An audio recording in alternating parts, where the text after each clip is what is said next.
Good morning मेरे प्यारे बच्चों, कैसे हो आप सब लोग? मज़े में हो ना? हाँ ठीक है। चलिए अब हम पढ़ेंगे लेसन नंबर 2, बस की यात्रा या बस का सफ़र। यह एक ऐसी कथा है, एक ऐसी कहानी है कि जो हंसी के फुव्वारे छोड़ देती है। यहाँ पर हास्यास्पद कहानी है। कभी कभी हमारे जीवन में भी ऐसी कोई घटना घटती है कि जो हमें कोई भी समय हम बैठे किसी भी क्षण में याद आ जाता है और हम हंसने लगते हैं, और वो क्षण हमारे लिए बहुत ही अनमोल होता है। हमें वो याद बहुत अच्छी लगती है कि हम कभी भी बैठे हों और कोई हंसी की बात होती है और हम खूब खिलखिलाकर हंसते हैं। तो लेखक के साथ भी ऐसी एक घटना घटी जो लेखक ने हम सबके साथ शेयर की है। इस कथा में लेखक ने अपना अनुभव यहाँ पर व्यक्त किए हैं। यहाँ लेखक के साथ उनके और 4 मित्र अर्थात ये 5 मित्र ने तय किया कि आज शाम को हम इसी बस में, जो 4 बजे की बस है, उसमें हम चले जाएंगे। तो पन्ना से इसी कंपनी की बस सतना के लिए हमें घंटे भर में पहुंचा देगी, जो जबलपुर की ट्रेन से हमें मिला देती। इसलिए यह लोग सुबह घर पहुंच जाएंगे और इनमें से 2 लोगों को तो नौकरी पर भी जाना था। इसीलिए इन लोगों ने सोचा कि अब हमें आज ही निकलना होगा, आज ही हमारी वापसी है। और वापसी यही रास्ता ज़रूरी था, इन्हें इसी रास्ते से जाना भी था। अब लोगों ने यह सलाह दी, एक बस थी, जो बस कैसी हो गई थी, एकदम बूढ़ी बाड़ी हो गई थी। तो लोगों ने, समझदार जो लोग वहाँ से रोज़ जाते आते रहते हैं, उन लोगों ने सलाह दी उन्हें कि शाम को इस बस पे आप सफ़र ना करें। तो लेखक और लेखक के सभी मित्र सोचने लगे, कहीं ऐसा तो नहीं कि रास्ते में डाकू वाकू मिल जाए, इसीलिए हमें ये लोग बोल रहे हैं कि इस बस से मत जाओ। और कुछ लोगों ने कहा कि बस थोड़ी अनोखी है, अलग जैसी है। तो हम लोग सोचे कि ये लोग क्यों मना कर रहे हैं। लेकिन किसी और से, जो एक बस के हिस्सेदार थे, जो बस के ही एक काम करने वाले व्यक्ति थे, उनसे पूछा। उन्होंने कहा कि इस बस में सफ़र करना जा सकते हो, कोई परेशानी नहीं है। और जब ये लेखक और लेखक के मित्रों ने जब ये बस को देखा तो उन्हें देखकर उन्हें कैसा लगा, एक श्रद्धा उमड़ आई। श्रद्धा उमड़ने का अर्थ होता है जैसे हम किसी वृद्धो अवस्था वाले व्यक्ति को देखते हैं, बूढ़े व्यक्ति को देखते हैं, तो हमारे मन में कैसा होता है, बेचारा बहुत बूढ़ा हो चुका है, ऐसे हमारे मन में होता है उसे देखकर। उसी प्रकार से बस को देख के लेखक और लेखक के मित्रों के मन में भी है, अरे ये तो खूब वयोवृद्ध है। वयोवृद्ध मतलब होता है बहुत ज़्यादा बूढ़ी हो चुकी है। सदियों के अनुभव के निशान के लिए हुए थे, सदियों के अनुभव, यानी बहुत दिनों की, ये बस बहुत सालों की होगी और बहुत सालों से ये बस चल रही है। तो कभी एक्सीडेंट भी हो सकता है, कभी टूटी फाटी हो सकती है, यहाँ वहाँ से बिल्कुल एकदम उसके पुर्जे अलग हो गए थे। तो देखकर ही पता चल रहा था कि ये बस इस प्रकार की है। लोग इसलिए सफ़र नहीं करना चाहते थे, इसीलिए वहाँ के जो लोग थे आसपास के, वो ये बस में जल्दी सफ़र नहीं करते थे, क्योंकि कभी भी बस रास्ते में बिगड़ जाए, कुछ हो जाए। इसीलिए वहाँ के लोगों को पता था इस बस के बारे में, इसलिए वहाँ के लोग सफ़र नहीं करते थे। तो उस बस को वृद्धावस्था यानी बूढ़ी समझ के लोग उस बोलते थे, बेचारी के ऊपर बैठ के क्यों इसे कष्ट देना, इसीलिए उसको वो पूजा के योग्य है। इसीलिए क्या करना है कि उसके ऊपर हमें बैठना नहीं है, उस पर सवार कैसे हुआ जा सकता है, बेचारी बूढ़ी बाड़ी है तो उस पर हम सवार नहीं कर सकते। लेकिन एक बस कंपनी के ही एक हिस्सेदार थे, हिस्सेदार अर्थात वही कंपनी में जैसा कंडक्टर होता है, बस होता है, बस वाला होता है, तो उसी प्रकार वो हिस्सेदार था। तो वो बोलता है, हमने उनसे पूछा ये बस चलती भी है कि नहीं, क्योंकि बस की हालत देखकर, क्योंकि इतनी बूढ़ी हो चुकी थी बस कि उसके पुर्जे अलग हो रहे थे। तो ये बस को जब बस चलती तो खटर खटर खटर खटर ऐसी आवाज़ आया करती थी। तो जो लेखक थे और लेखक के जो मित्र थे, उन्हें पूछा, भाई ये बस चलती तो है ना? तो बस जो चालक थे, जो हिस्सेदार थे, उन्होंने क्या कहा कि हाँ, ये बस तो चलती है, आराम से बस चलती है, आप इसमें सवारी कर सकते हो। हमने कहा, वही तो हम देखना चाहते हैं, अपने आप चलती है यह? हाँ भाई, ये बस अपने आप चलती है। हाँ जी, और कैसे चलेगी? अपने आप ही ये बस चलती है। वे तपाक से बोले, वे बहुत जल्दी से बोल उठे। वे तपाक से, तपाक अर्थात जल्दी से बोल उठे। गजब हो गया, ऐसी बस अपने आप चलती है। हम आगे पीछा करने लगे। अब क्या हुआ, जो लेखक थे वहाँ पूछने लगे कि अरे वाह, ये तो बस अपने गजब की बात है कि बस अपने आप चलती है। हम सब लोगों ने क्या किया, आगे पीछे उसको देखने लगे। डॉक्टर मित्र ने कहा, डरो मत, चलो बस अनुभवी है। अब वहाँ पर जो डॉक्टर मित्र भी खड़े थे उन्होंने कहा कि अरे डरो मत, चलो चलो, भले ही बूढ़ी हो चुकी है, डरने की कोई आवश्यकता नहीं है। पर बस भी क्या हो गई, अनुभवी हो गई। जैसे हम लोग पढ़ाते पढ़ाते उम्र वाले हो जाते, बोले नहीं नहीं ये उम्र वाले सर हैं, बहुत अनुभवी है। तो बोले नहीं नहीं, उसी प्रकार से बस भी बहुत अनुभवी है, आप चिंता मत करो, आराम से आप इस बस में सफ़र कर सकते हो। नई नवेली बसों से ज़्यादा विश्वसनीय है। बोले जो नई नई बसें होती है उससे तो बहुत ज़्यादा इस पर विश्वास किया जा सकता है। हम बेटों की तरह प्यार से गोद में लेकर चलेगी।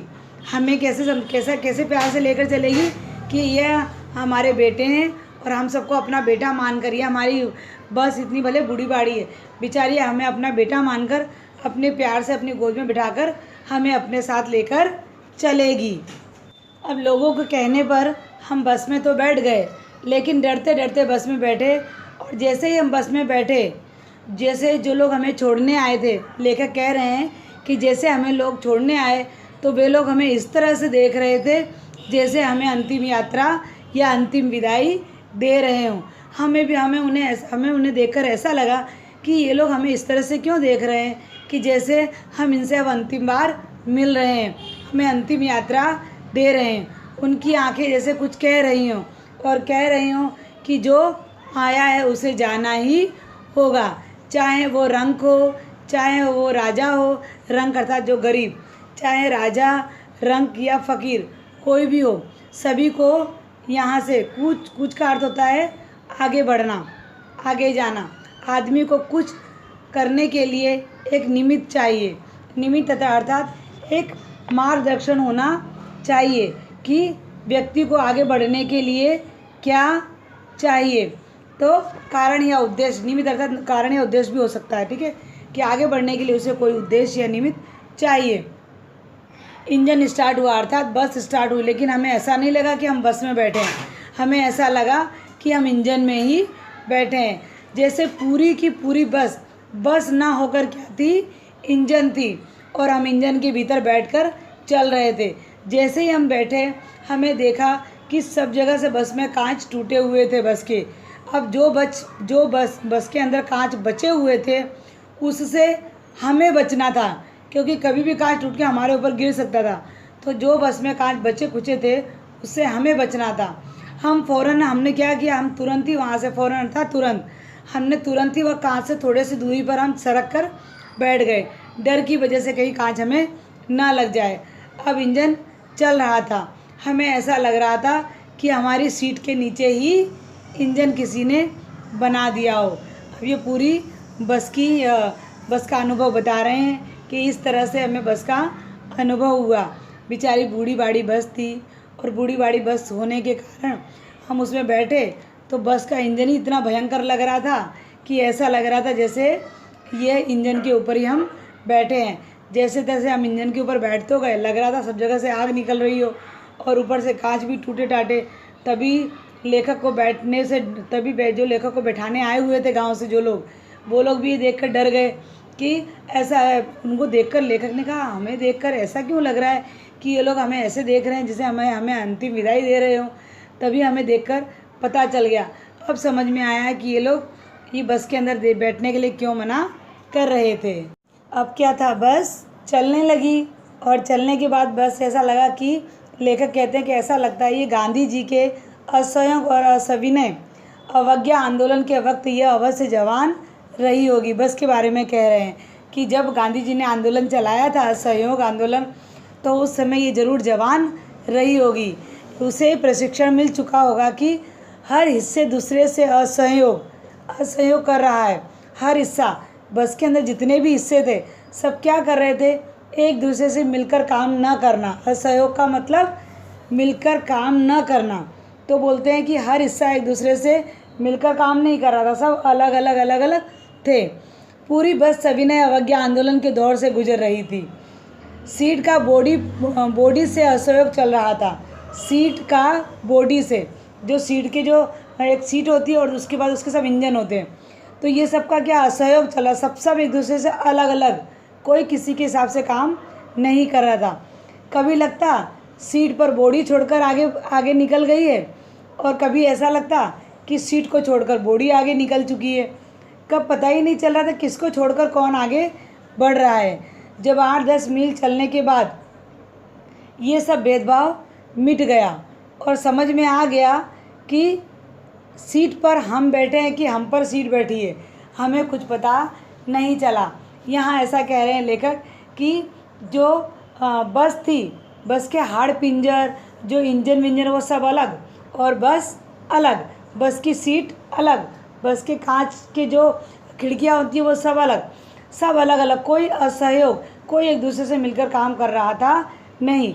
लेखक अंत में कहते हैं कि हम जिस सीट पर बैठे थे, जब ये 8-10 मील चल गई तो उसके बाद ऐसा लगा कि सीट पर हम बैठे थे कि हम पर सीट बैठी है। इस तरह से इन्हें ऐसा लग रहा था। एकाएक बस क्या हुई, एकदम रुक गई। एकाएक अर्थात एकदम अचानक बस रुक गई। अब मालूम पड़ा कि जो बस की टंकी है, पेट्रोल की जो टंकी होती है, उसके अंदर छेद हो गया है। अब फटाफट ड्राइवर उतरा और बाल्टी में पेट्रोल निकालकर बगल में रख दिया। अब उस ड्राइवर को तो पहले से ही पता था कि हाँ भाई ये तो हमेशा होता रहता है, तो पहले से ही ड्राइवर फटाफट नीचे उतरा और बाल्टी के अंदर पेट्रोल निकाल कर बाजू में रख दिया, और इंजन में नली डालकर उसको फूंकने लगा, उसमें पेट्रोल पहुंचाने लगा। अब मैं उम्मीद कर रहा था कि, और थोड़ी देर के बाद जो हिस्सेदार थे, जो बस के हिस्सेदार थे, वो क्या कह रहे थे कि तुम लोग सब बैठो, ये बस हमें प्यार से अपनी गोद में बिठाकर ले जाएगी। अब लेखक उसको देखकर कह रहे हैं कि हाँ, अब बस का इंजन तुम प्यार से अपनी गोद में बिठाओ और उस नली से पेट्रोल पिलाओ।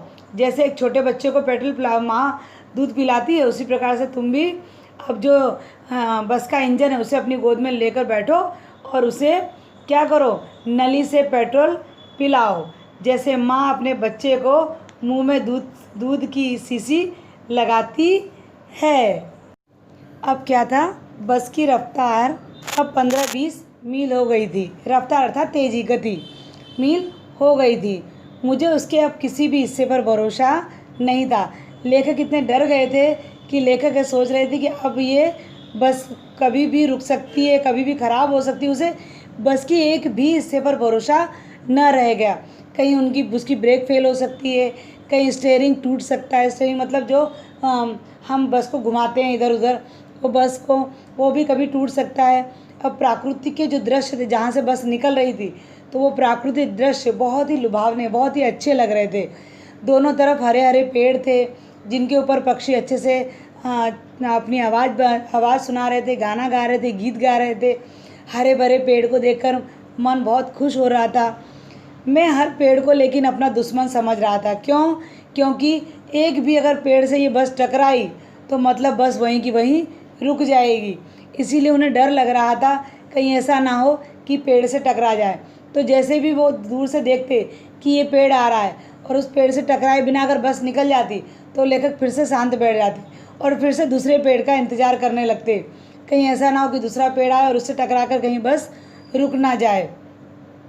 और झील दिखती तो सोचते कहीं ऐसा ना हो कि झील में अगर ये बस गिर गई तो बस में ही गोता लगाती रहेगी। गोता अर्थात डुबकी लगाना, तो उसी के अंदर डुबकी लगाती रहेगी। लेखक घबराते घबराते बैठे रहे बस के अंदर। अब एकाएक क्या हुआ, अचानक बस फिर से रुक गई। बस क्या हुई, फिर से रुक गई। अब ड्राइवर जो था बस का, वो तरह तरह की तरकीब निकालने लगा, कहीं यहाँ संभालने लगा, कहीं यहाँ संभालने लगा। अब क्या हुआ, सविनय अवज्ञा आंदोलन शुरू हो गया, अर्थात कि सभी को हिस्से जो भी उसके पुर्जे अलग होने जा रहे थे, उन सब पुर्जों को क्या कर रहे थे, वो एक साथ मिलाने की कोशिश कर रहे थे, उसे जोड़ने की कोशिश कर रहे थे। अब क्या हुआ, बस का जो हिस्सेदार था वो क्या बोलता है, बस तो बहुत अच्छी है, फर्स्ट क्लास है बस। ये तो इत्तेफाक है कि कभी कभी ऐसा हो जाता है। क्षीण चांदनी में वृक्ष की छाया के नीचे, क्षीण चांदनी का अर्थात होता है, अर्थात क्षीण अर्थात होता है कि जो कमज़ोर है। तो कमज़ोर चांदनी की छाया में वृक्ष जो बस खड़ी हुई थी, दयनीय दशा में खड़ी थी। ऐसा लग रहा था बेचारी एकदम वृद्ध हो गई है, बेचारी एकदम टूटी फूटी हो गई और थक गई है चल चल कर। अब लेखक बोलते बेचारी, उसको देखकर हमें इतनी दया आई, मुझे इतना दुख हुआ, मुझे इतनी ग्लानि हुई, ग्लानि अगर मुझे इतनी शर्म आई कि बेचारी बस के ऊपर, इतनी गरीब बस, इतनी वृद्धावस्था वाली बस थी कि हम उसके ऊपर लद कर आ गए। बेचारी कहीं ऐसा ना हो कि उसका बीच में ही प्राणांत हो जाए, उसके प्राण निकल जाए, प्राणों का अंत, प्राणांत मतलब प्राणों का अंत हो जाए, और हम इस बियावान अर्थात होता है जो वन है, जो जंगल है। तो बोलते हैं कहीं ऐसा ना हो कि ये बियावान जंगल में हमें इसकी अंत्येष्टि करनी पड़े। अंत्येष्टि अर्थात जिसका अंत, मृत्यु के बाद किया जाने वाला कर्मकांड। तो बोले कहीं बेचारी इतनी बूढ़ी बाड़ी है ये बस, और ये बस इतनी बूढ़ी बाड़ी होने के कारण कहीं ऐसा ना हो कि रास्ते में इसका प्राणांत हो जाए, ये मर जाए, और ये ऐसे जंगल में हमें इसका अंतिम संस्कार करना पड़े। बेचारे मन में लेखक बैठे बैठे सोच रहे थे। हिस्सेदार साहब ने इंजन खोला और कुछ क्षण सुधारा। फिर से हिस्सेदार ने क्या किया, वो इंजन को खोला और उसको फिर से सुधारने की कोशिश की। बस चली। अब उसकी चाल इतनी धीमी हो गई कि वो धीमे धीमे वृद्धावस्था की तरह चलने। वृद्धावस्था जो वृद्ध लोग होते हैं उनकी कभी कभी आंखों की ज्योति चली जाती, तो कैसा होता है कि वो इधर उधर छूते टटोलते हुए, कहीं इसको पकड़ते, कहीं दीवार को पकड़ेंगे, कहीं डंडे को पकड़ के और टटोल के आगे चलेंगे। बस की हालत भी ऐसी हो गई थी कि बस एकदम बूढ़ी बाड़ी है, वैसा लग रहा था वो आंखों से देखकर आगे बढ़ भी नहीं पा रही थी। और अचानक क्या हुआ कि वो टटोल के, यानी चांदनी में जो सूरज का, जो चांद का प्रकाश दिख रहा था, चांद का प्रकाश जो अंधेरी रात में, तो वो अंधेरी रात में उसको उस रास्ते को टटोलते हुए, यानी छूते रेंगते मतलब धीमे धीमे, तो वो आगे बस बढ़ रही थी। अब आगे या पीछे से कोई अगर गाड़ी निकलती उस बस के आगे पीछे से, तो बस क्या करती, एक किनारे पे जाकर, कोने में जाकर खड़ी हो जाती और सामने वाले से कहती, ठीक है जाओ बेटी तुम निकल जाओ, अब हमारी ये उम्र नहीं रही कि हम आपके साथ साथ आगे बढ़ सकें। तो बेचारी बस जाके धीरे से कोने में खड़ी हो जाती और जो आने जाने वाला होता है उसे बोलते, जाओ बेटी पहले आप निकल जाओ, हम बाद में चले जाएंगे। और एक पुलिया के ऊपर पहुंचते ही, एक पुलिया अर्थात होता है जो पुल की तरह बना हुआ होता है, जो ब्रिज की तरह थोड़ा बना होता है, तो वहाँ पर जाकर उसके टायर में क्या हुआ, धीरे से टायर फिस हो गया। यानी टायर फिस होने के बाद बस वहीं की वहीं रुक गई। अब क्या था, बस बहुत ज़ोर से हिलकर, बहुत तेज फिस करके उसमें से हवा निकल रही थी टायर में से, तो पूरी बस धीरे धीरे हिलते बस बंद हो गई।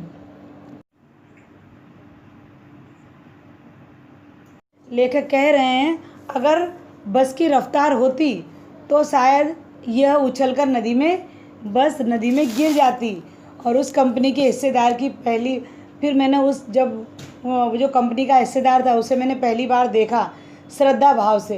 पहले तो मैंने मुझे गुस्सा था उससे, लेकिन बाद में मैंने उसको बेचारे श्रद्धा भाव से देखा, क्योंकि उसे पता था कि टायर की हालत इस प्रकार की है, फिर भी जान हथेली में लेकर वो बस में सफ़र करता है।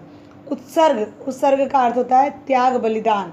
ऐसा बलिदान की भावना देने वाला व्यक्ति कठिनाई से प्राप्त होता है। दुर्लभ अर्थात कठिनाई से मिलने वाला, कि ऐसा त्याग बलिदान देने वाला व्यक्ति कठिनाई से मिलता है। लेखक सोच रहे हैं कि इस आदमी के साहस और बलिदान की भावना का सही उपयोग यहाँ नहीं हो रहा है। इसे तो किसी क्रांतिकारी आंदोलन में होना चाहिए, किसी का नेता बनना चाहिए, क्योंकि नेता लोगों के ही पास साहस और वो होना चाहिए। अगर बस नदी में गिर पड़ती तो भगवान भी इस हिस्सेदार, जो कंपनी के हिस्सेदार थे, उनका इंतज़ार बाहें पसारे इंतज़ार करते। इसलिए करते, आओ देखो वो एक महान आदमी आ रहा है जिसने एक टायर को बदला नहीं बल्कि अपने प्राणों को त्याग कर हमारे पास आ रहा है। मर गया पर उसने बेचारे ने टायर नहीं बदला। भगवान भी इनको पाकर खुश हो जाते, इसलिए क्योंकि बेचारा हिस्सेदार ने बस का टायर न बदलकर अपने प्राणों को त्याग कर हमारे पास वो अपने एक टायर की वजह से उसने अपने प्राण को त्याग दिया। इतना हिम्मत वाला, इतना ऐसा बलिदानी व्यक्ति हमें मिलना इस धरती पर दुर्लभ है, इसलिए भगवान भी इनकी राह देख रहे हैं। दूसरा, घिसा टायर लगाकर बस फिर से क्या हुई, चलने लगी। अब जैसे तैसे हुआ काम, जो दूसरा बस में टायर पड़ा हुआ था फिर से उसे लगाया और फिर से बस को चलाने की कोशिश की गई।